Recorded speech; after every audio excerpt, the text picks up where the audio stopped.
The human brain is the most intricate organ in our body. It governs everything we do, from breathing and moving to thinking and feeling. Our memories, our personality, our very consciousness, all reside within this complex network of billions of neurons. But what happens to this extraordinary organ when we die? What transpires within the labyrinthine corridors of our minds as life's curtain begins to fall? Death, especially brain death, isn't an instantaneous event, but rather a process. A cascade of events that unfold as the brain is deprived of oxygen and nutrients. This process begins the moment the heart stops beating, cutting off the vital supply of oxygenated blood that the brain needs to function.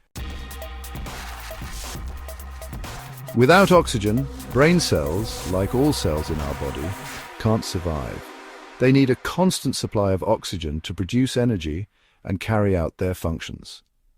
When oxygen levels drop, a chain reaction of events starts, ultimately leading to the brain's shutdown.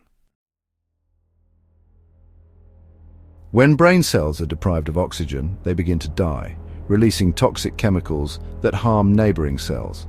This triggers a wave of cellular breakdown that spreads across the brain. Electrical activity, the core of brain function, starts to diminish and communication between neurons comes to a stop. Interestingly, as the brain nears this irreversible point, some people report experiencing profound phenomena known as near-death experiences, or NDEs. These experiences often involve a sense of calm, out-of-body sensations, seeing a bright light, or even meeting deceased loved ones. The life review, fact or fiction? Some people also describe experiencing a life review, a panoramic replay of their memories.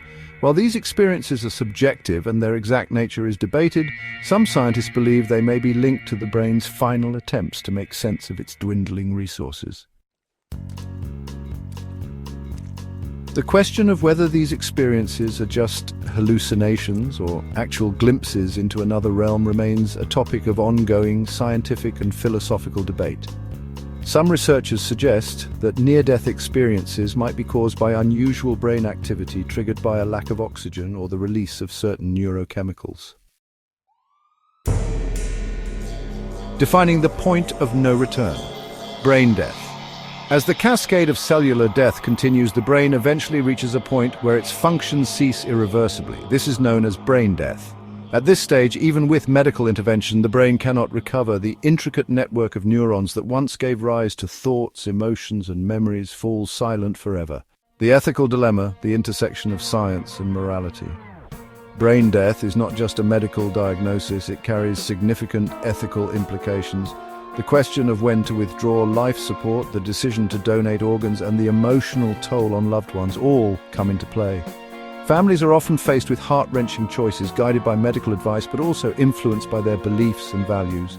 This moment is a profound intersection where science meets morality, challenging us to confront the very essence of life and death. Gap 3S. Please like and subscribe to our channel for more insightful content.